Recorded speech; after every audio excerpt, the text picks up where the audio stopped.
అయోధ్యలో అద్భుత ఘట్టం ఆవిష్కృతమైంది. బాలరాముడి ప్రాణ ప్రతిష్ఠాపన చేశారు. అభిజిత్ ముహూర్తంలో బాలరాముడి ప్రాణ ప్రతిష్ఠ చేశారు వేద పండితులు. అయోధ్యలో వందల ఏళ్ల నాటి కలను సాకారం చేస్తూ చారిత్రక ఘట్టం ఆవిష్కృతమైంది. రామాలయ ప్రారంభోత్సవం అంబరాన్నంటింది. నవనిర్మాత రామ మందిరంలో నీలమేఘ శ్యాముడి ప్రాణ ప్రతిష్ఠ వేడుక అంగరంగ వైభవంగా జరిగింది. ప్రధాని మోదీ చేతుల మీదుగా జరిగిన ఆ మహోన్నత ఘట్టాన్ని వీక్షించి భక్తజనం తమ అంతరంగంలో ఆత్మరాముడిని కొలుచుకున్నారు.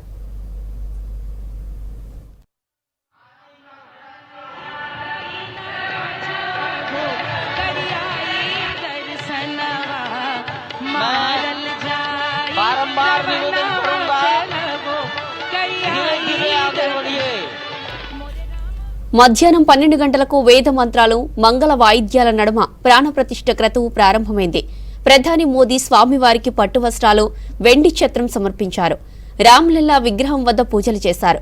12:29 అభిజిత్ లగ్నంలో బాలరాముడి ప్రాణప్రతిష్ఠ మహోత్సవం జరిగింది. ఈ కార్యక్రమంలో రాష్ట్రీయ స్వయం సేవక్ సంఘ్ చీఫ్ మోహన్ భగవత్ పాల్గొన్నారు. आगे आगे राम चले पाछे चली सेना, पाछे चली सेना, पाछे चली सेना, आगे आगे राम चले पाछे चली सेना. రామ్లల్లా విగ్రహ ప్రతిష్టాపన కోసం అయోధ్య సర్వాంగ సుందరంగా ముస్తాబైంది. నగరం మొత్తం ఆధ్యాత్మిక శోభతో కలకలలాడింది. ఎటు చూసినా రామనామస్మరణతో మారుమోగింది. నగరమంతా రామ్లీల, భగవద్గీత కథలు, భజనలు, సాంస్కృతిక కార్యక్రమాలను ఏర్పాటు చేశారు.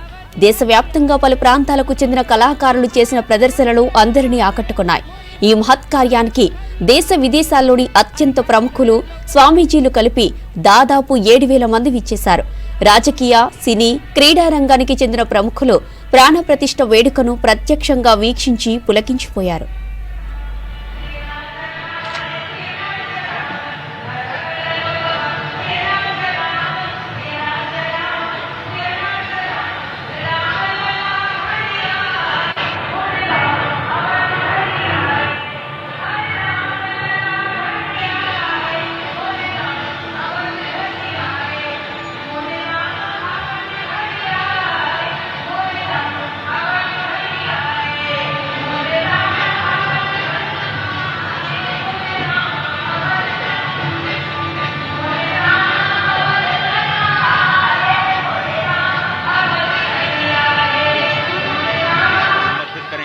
वही जटायु जो अत्याचार के खिलाफ, वही जटायु जो विषमता के खिलाफ अपने आप को उन्होंने झोंक दिया, अपनी आहुति दे दी. और आप समझिए कि जिस पक्षी को, जिस गिद्धराज को इस समाज में सबसे अधम माना जाता है क्योंकि वो मरे हुए पशुओं का मांस खा करके अपनी जीवन रक्षा करता है, उसी पक्षीराज को भगवान ने अपनी गोद में रख करके अंतिम विदाई दी. उन्हीं पक्षीराज को अपनी गोद में रख करके भगवान ने वो गति प्रदान की जो उन्होंने अपने पिता स्वयं श्री दशरथ जी को प्रदान नहीं की. वही दशरथ जी जो स्वयं भी मनु के अवतार कहे जाते हैं, वही दशरथ जी जिन्होंने 33,000 वर्षों तक नैमिषारण्य में तपस्या की, मां शत्रुपा के साथ और कौशल्या और दशरथ के रूप में अवतरित हुए भगवान श्री राम को कर्षित कर लिया उन्होंने. लेकिन भगवान श्री राम ने उन्हें वो गति प्रदान नहीं की, उन्हें वो गति प्रदान की जटायु को. उस जटायु को जो पक्षी होते हुए भी उस पक्षी की भी श्रेणी में सबसे निम्नतम श्रेणी में आता है, उसको भगवान श्री राम ने हरि का रूप प्रदान किया. और हरि का रूप जब प्रदान किया तो जटायु हरि रूप में होकर के भगवान श्री राम की स्तुति करते हैं. और संस्कृत में अध्यात्म रामायण में जो अद्भुत स्तुति जो जटायु जी ने की है उसका हम वर्णन करेंगे. लेकिन अभी आप जो तस्वीरें देख रहे हैं उसमें भगवान शिव का जलाभिषेक करते हुए, क्योंकि भगवान शिव माना जाता है कि नरेंद्र मोदी जी के इष्ट भी हैं और लगातार उनका जो लगाव है वो हमारे सामने आता रहा. भगवान रामेश्वर की पूजा कर रहे हैं प्रधानमंत्री नरेंद्र मोदी, विश्वेश्वर की पूजा कर रहे हैं प्रधानमंत्री नरेंद्र मोदी. निश्चित तौर से लंका पर विजय प्राप्त करने के पहले जब भगवान श्री राम ने राम सेतु का निर्माण किया तो उस समय रामेश्वरम में भगवान विश्वेश्वर की, भगवान रामेश्वर की उन्होंने आराधना की. यह हमारी संस्कृति है जो किसी युद्ध के पहले सेतु बनाने का कार्य करती है. यह हमारी संस्कृति है जो युद्ध की जगह नीति पर अपना ध्यान देती है. यह हमारी संस्कृति है जो शाश्वत सनातन मूल्यों की स्थापना के लिए अपना दूत लंका में भेजती है. और यही हमारी संस्कृति है जो किसी भी तरह से अगर धर्म की स्थापना नहीं होती है तो अंतः स्तर पर, अंतिम स्तर पर धर्म की स्थापना करने के लिए युद्ध का भी वर्णन करती है और कहती है यतः धर्मो ततः विजय, यानी जहां धर्म है वहां जय है। और निश्चित तौर से हमारी ही संस्कृति में कहा गया है धर्मः रक्षति रक्षितः, जो धर्म की रक्षा करता है धर्म उसकी रक्षा करता है। यही हमारी संस्कृति है जो पूरी दुनिया को चकित कर देती है, यही हमारी संस्कृति है जो पूरी दुनिया के सामने ऐसा रूप प्रस्तुत करती है जो सत्यम है, शिवम है, सुंदरम है। भगवान शिव के बारे में कहा गया है कि मैं आदि पुरुष निर्भयता का वरदान लिए आया भूपर, पै पीकर सब मरते आए, मैं अमर हुआ लो विष पीकर, अधरों की प्यास बुझाई है मैंने पीकर वह आग प्रखर, अधरों की प्यास बुझाई है मैंने पीकर वह आग प्रखर, हो जाती दुनिया भस्मसात जिसको पल भर में ही छूकर, भय से व्याकुल फिर दुनिया ने प्रारंभ किया मेरा पूजन, मैं नर नारायण नीलकंठ बन गया तो इसमें क्या संशय, हिंदू तन मन हिंदू जीवन हिंदू रग रग मेरा परिचय। विश्व के कल्याण के लिए हलाहल को पीना, विश्व के कल्याण के लिए विश्व का वमन करना हमारी ही संस्कृति में है और ऐसे ही आराध्य देव महादेव की वंदना कर रहे हैं प्रधानमंत्री नरेंद्र मोदी। ओंकारं बिंदु संयुक्तं नित्यं ध्यायन्ति योगिनः, कामदं मोक्षदं चैव ओंकाराय नमो नमः। नमन्ति ऋषयो देवा नमन्त्यप्सरसां गणाः, नमन्ति देवेशं नकाराय नमो नमः। महादेवं महात्मानं महाध्यानपरायणं महापापहरं देवं मकाराय नमो नमः। शिवं शान्तं जगन्नाथं लोकानुग्रहकारकं, शिवमेकपदं नित्यं शिकाराय नमो नमः। वाहनं वृषभो यस्य वासुकिः कण्ठभूषणं, वामे शक्तिधरं देवं वकाराय नमो नमः। यत्र तत्र स्थितौ देवः सर्वव्यापी महेश्वरः, यो गुरुः सर्वदेवानां यकाराय नमो नमः। षडक्षरमिदं स्तोत्रं यः पठेत् शिवसन्निधौ, शिवलोकमवाप्नोति शिवेन सह मोदते। भगवान शिव की परिक्रमा करते हुए प्रधानमंत्री नरेंद्र मोदी ये प्राचीन कुबेर का टीला, जहां पर अब आधुनिक रूप में जटायु, जो कि पक्षी की श्रेणी में त्रेता युग में उन्होंने मां सीता की सेवा में अपने प्राणों को उत्सर्ग कर दिया, जिन्हें भगवान श्री राम ने गले लगाया, आज वो फिर से अयोध्या की धराधाम पर प्रतिष्ठित हो रहे हैं। एक बार फिर से कुछ दिनों पहले प्रधानमंत्री नरेंद्र मोदी लिपाक्षी में थे, वही स्थल जहां पर जटायु का सबसे बड़ा मंदिर है, वही स्थल जहां पर जटायु को सद्गति प्रदान की गई थी, वही स्थल जहां पर जटायु और रावण का युद्ध हुआ था। आज एक बार फिर से जटायु उसी पराक्रम के प्रतीक के रूप में, जो कि अत्याचार के खिलाफ है, उसी उत्सर्ग के प्रतीक के रूप में जो धर्म के प्रति उत्सर्ग का द्योतक है, आज फिर से जटायु श्री अयोध्या धाम में प्रतिष्ठित हो रहे हैं, कुबेर टीला। और आपसे थोड़ी ही देर में प्रधानमंत्री मोदी उस दिव्य प्रतिमा को राष्ट्र को समर्पित करेंगे। महान जटायु जो कि बाद में हरि रूप हो गए, स्वयं भगवान के रूप में वो अपने वैकुंठ धाम में श्री राम ने उन्हें भेजा। आज फिर से वो जटायु अयोध्या में पधार चुके हैं। और केवल जटायु ही क्यों, मुझे लगता है कि अनंत अनंत आत्माएं इस वक्त अयोध्या की धराधाम में आ चुकी हैं, अवतरित हो चुकी हैं, भगवान श्री राम का बाल रूप में दर्शन करने के लिए, अपना आशीर्वाद देने के लिए और अपनी कुछ न कुछ भेंट भगवान के चरणों में समर्पित करने के लिए।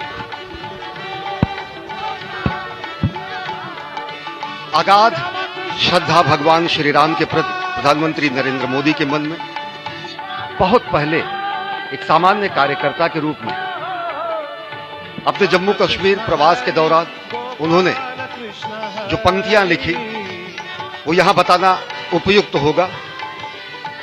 राम व्यक्ति को नहीं वृत्ति को प्राप्त संज्ञा है। राम हमारा चिंतन, दर्शन, प्रीति, प्रवृत्ति और प्रज्ञा है। राम चिरंतन जीवन मूल्यों का स्वर्णिम शिखर है। राम हमारी संस्कृति के शाश्वत हस्ताक्षर हैं। राम हमारा धर्म, हमारा कर्म, हमारी गति है। राम हमारी शान, हमारा भाल, हमारी स्तुति हैं। बिना राम के आदर्शों के चरमोत्कर्ष कहां, बिना राम के इस भारत में भारतवर्ष कहां। ये उद्गार प्रधानमंत्री नरेंद्र मोदी ने दशकों पहले खुद किए थे, खुद लिखे थे, उनकी लेखनी है। तो निश्चित तौर से प्रभु श्री राम, मर्यादा पुरुषोत्तम श्री राम, सनातन संस्कृति के प्रतीक राम, सत्य शाश्वत सनातन प्रभु श्री राम, भारत के आत्म तत्व श्री राम, जब आज उनका अयोध्या में ही वनवास समाप्त हुआ है, तो यह क्षण पूरे देश, पूरी दुनिया और पूरी मानवता के लिए विलक्षण है। इस वक्त आप समझिए अयोध्या धराधाम में जो उपस्थित हैं शरीर से, उनको कितने आनंद की अनुभूति हो रही होगी, क्योंकि भगवान श्री राम स्वयं आनंद के सिंधु हैं। उनकी एक बिंदु से कोटि कोटि ब्रह्मांड आनंद के सागर में निमग्न हो जाते हैं। उनके नाम में ही र आ म में अग्नि, सूर्य और चंद्रमा के तत्व के रूप में अमृत की वर्षा होती है, और वही श्री राम आज फिर से प्रतिष्ठित हो रहे हैं जन जन में, मन मन में। भगवान नारद की वीणा की स्वर लहरियां अनंत अनंत ब्रह्मांड को इस वक्त श्री राम नाम की धुन से गुंजायमान कर रही हैं। भगवान श्री राम के आराध्य सखा और सबसे बड़े प्रेमी भगवान शिव शंकर अपने डमरू की नाद से तीनों लोगों को आनंदित करते हुए दिखाई दे रहे हैं। स्वर्ग में हमारे राजा पुरंदर मृदंग और सभी देवता मजीरे, झांझ और घंटे घड़ियाल की सेवाएं दे रहे हैं। इस वक्त आप देखिए जटायु के चरणों में पुष्पांजलि अर्पित करते हुए नरेंद्र मोदी, और वह जटायु जिन्होंने त्रेता युग में जब रावण ने माता सीता का हरण किया, तो एक योद्धा के रूप में, एक वीरव्रती के रूप में, एक राम के भक्त और अनन्य जीव के रूप में उन्होंने रावण का सामना किया। घायल हुए, वीरगति प्राप्त होने से पहले सदगति देने के लिए भगवान श्री राम स्वयं प्रस्तुत हुए, और भगवान श्री राम के ही भुजाओं में जटायु का स्वर्गवास होता है, सदगति प्राप्त होती है। ऐसा विरला क्षण किसी को नहीं प्राप्त होता। त्रेता युग में एक पक्षी को भी एक आप देख सकते हैं इस वक्त राम जन्मभूमि मंदिर पर जो मंदिर है उसके पास जो कुबेर टीला है, वहां पर प्रधानमंत्री नरेंद्र मोदी ने जो एक मंदिर है कामेश्वर महादेव का, जो एक पुराना मंदिर है, इसका जीर्णोद्धार राम मंदिर ट्रस्ट नहीं करवाया है, पहले से ये मंदिर यहां पर मौजूद था, उस मंदिर में पूजा अर्चना की है। तो कुबेर टीला है जहां पर प्रधानमंत्री ने ये पूजा अर्चना की है, करीब 100 फुट ऊंचा है और मिट्टी और पत्थरों से बना हुआ है। तो इस मंदिर प्रांगण में सिर्फ रामलला ही विराजमान नहीं है, अन्य देवी देवता भी विराजमान हैं। भव्य मंदिर बनाया गया है और थोड़ी देर में प्रधानमंत्री जटायु जी, पक्षीराज जटायु जी की भी प्रतिमा का अनावरण करेंगे। और जटायु के बिना रामायण पूरी तरह से कभी, रामायण की चर्चा जटायु राज के बिना अधूरी है। निखिल जी, निश्चित तौर पर जटायु राज के बिना ये चर्चा अधूरी है। और फिलहाल ये जो आप मूर्ति देख रहे हैं, रामलला का विग्रह देख रहे हैं, ये अब जीवंत हो उठी है, इसमें प्राण प्रतिष्ठा कर दी गई है। और आज का दिन बेहद महत्वपूर्ण रहा है, ऐतिहासिक रहा है और लाने वाला एक राम राज्य का यह प्रारंभ है, और वह दिख भी रहा है। और आने वाला समय भव्य होगा, दिव्य होगा। भगवान श्री राम की कृपा से वह समृद्धशाली भी होगा, विश्व के लिए कल्याणकारी होगा, और हमारा देश सच में विश्व गुरु बनेगा।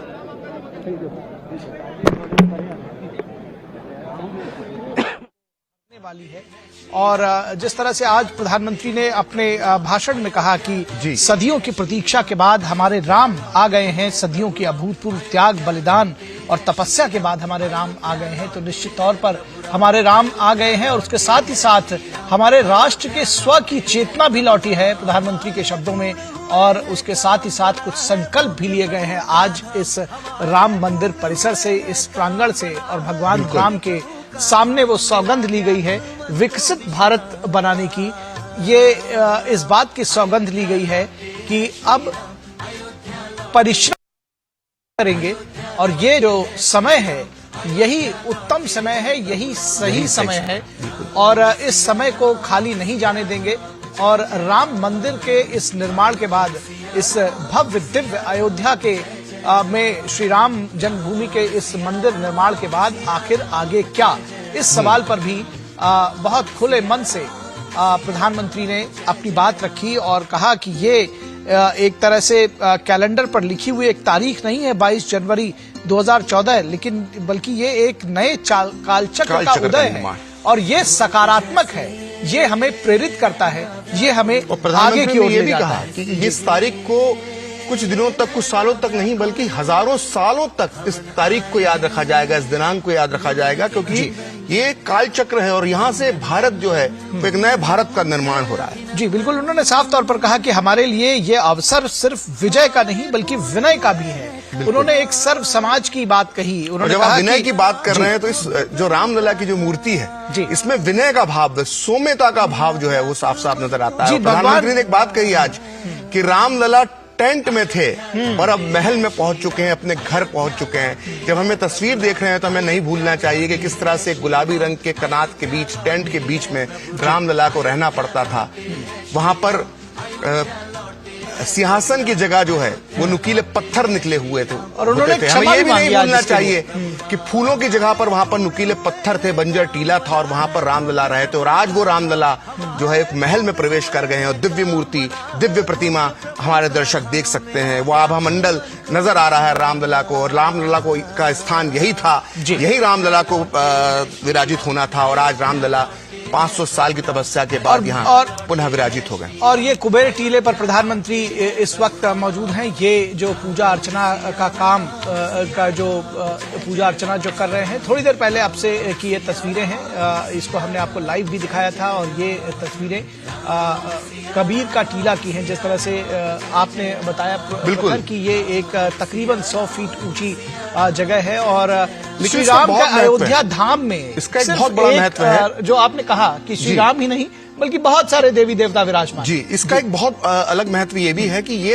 ऐसा माना जाता है इस कुबेर के टीला के बारे में कि जब राम जी यहाँ पर खेलते थे, जब राम जी यहाँ पर रहते थे, तब भी ये मौजूद था। और उसके बाद इस कुबेर के टीले पे महादेव का तो ये मंदिर का जीर्णोद्धार करवाया है राम मंदिर ट्रस्ट ने, बल्कि यहाँ पर गणेश जी की प्रतिमा है, माता पार्वती की प्रतिमा है, कार्तिकेय जी, नंदी जी, कुबेर जी स्वयं यहाँ पर, और 9 देवी देवताओं की प्रतिमा स्थापित की गई है। तो इस कुबेर के टीले का बड़ा ही महत्व है। पुरातन काल में भी जब भव्य राम मंदिर हुआ करता था पहले, तो उस दौर में भी जो है कुबेर के टीले का एक खास महत्व था और लोग यहाँ पर दर्शन के लिए आते थे। और इसी कुबेर के टीले पर जटायु राज की भी एक विशाल प्रतिमा का अनावरण प्रधानमंत्री करने वाले हैं। आपने 2 बातें कही, उनको मैं जोड़ना चाहता हूं। एक तो आपने कहा कि भगवान राम की जो प्रतिमा है ये सौम्यता और विनय भी दर्शाती है, और भगवान राम का जो चरित्र है वो उदात्त है, सौम्य है, दिव्य है, भव्य है और पराक्रमी भी है। बिल्कुल। तो जो सौम्यता और पराक्रम का अद्वितीय रूप है वो भगवान श्री राम का रूप है। और आपने दूसरी बात जटायु की बात कही, ये जटायु का टीला है, दरअसल जटायु की तस्वीर का अनावरण कर दिया है। अनावरण कर रहे हैं उस प्रतिमा का। ये प्रतिमा का अनावरण देखिए कर रहे हैं। कितनी भव्य ये मूर्ति है। और निश्चित तौर पर जटायु, गिद्धराज जटायु आज भी याद किए जाएंगे। कि जिस तरह से प्रधानमंत्री ने कहा कि वो जानते थे कि वो महाबली रावण के खिलाफ युद्ध नहीं जीत पाएंगे उनके विरुद्ध, उसके बावजूद यहाँ तुलसीदास जी का हमें जिक्र करना जरूरी है, जो उन्होंने जटायु के पूरे चरित्र का वर्णन किया है। जब जटायु सीता हरण को रोकने में भले नाकाम हो गए, लेकिन अपने प्राणों का जो उन्होंने बलिदान दे दिया, और जब घायल अवस्था में थे और जब राम उनसे मिलने पहुंचे तो राम पूरे रामचरितमानस में जटायु और श्री राम के जो संवाद का जिक्र आता है वो बड़ा ही सुंदर शब्दों में तुलसीदास जी ने लिखा है। वो लिखते हैं कि परहित बस जिन्हें के मानी माही, तिन्हु कहूं जग दुर्लभ कुछ मनाही, तनु तीज तात जाहू मम धामा, देहू काह तुम्हें पूरन कामा। यानी भगवान श्री राम जटायु महाराज से कहते हैं कि जिनके मन में दूसरे का हित बसता है उनके लिए जगत में कुछ भी दुर्लभ नहीं है। हे तात, यानी हे जटायु, हे तात, शरीर छोड़कर आप मेरे परम धाम में जाइए, मैं आपको क्या दूं, आप तो सब कुछ पा चुके हैं। ये जो भाव भीना संवाद जो है प्रभु श्री राम और जटायु के बीच में, जटायु के अंतिम वक्त में, और आज उसी राम जन्मभूमि पर, उसी राम के महल में, उसी राम जी के घर में जटायु राज की जो है ये विशाल प्रतिमा लग रही है। और ये प्रतिमा हमें याद दिलाती रहेगी हमारे आने वाली पीढ़ियों को बरसों बरस तक कि नारी अस्मिता के लिए इस तरह का आत्म उत्सर्ग करना जो व्यक्ति करता है उसे सदियों तक, सदियों ही नहीं कालों तक उसको याद रखा जाता है। ये तस्वीरें इस बात की गवाह हैं जब प्रधानमंत्री जटायु राज की इस प्रतिमा का अनावरण कर रहे हैं। जी निश्चित तौर पर आपने जिस प्रसंग का वर्णन किया गिद्धराज जटायु और भगवान श्री राम के उस प्रसंग का, वहां और भगवान राम के जब पराक्रम की बात कहते हैं जी, तो एक प्रसंग ये भी है रामचरितमानस में और रामायण में कि जटायु जी का सर जो है वो भगवान राम के गोद में था और वो उनके सर को सहला रहे थे और वो अंतिम सांसें गिन रहे थे जटायु। ये देखिए ये दिव्य तस्वीरें ये भी कही जाएंगी क्योंकि ये जो श्रमिक हैं, जो ये श्रमिक हैं, ये वो श्रम साध्य लोग हैं जिन्होंने इस मंदिर के निर्माण में भाग लिया है और प्रधानमंत्री नरेंद्र मोदी उन पर पुष्प वर्षा कर रहे हैं। यही बात प्रधानमंत्री को बाकियों से अलग करती है, ये भाव बताता है। जो नींव के पत्थर हैं, जिन्होंने दिन रात मेहनत कर कर सर्दी बरसात ठंड में गर्मी में जो इस तरह से मेहनत की है और ये भव्य राम मंदिर का निर्माण किया है, यही असली नींव के पत्थर हैं। और अभी ये श्रम देवता है। हम दूरदर्शन पे भी हमने इनके कई इंटरव्यूज दिखाए श्रमवीरों के, और ये लोग जो बातें बताते थे कि जब अपने गांव में लोग जाते थे और कहते थे कि हम अयोध्या में राम मंदिर का निर्माण का कार्य कर रहे हैं, तो गांव में इनके पैर लोग छूते थे। तो ये अपने आप में जो है सिर्फ श्रमिक नहीं है, श्रमवीर है, ये असली राम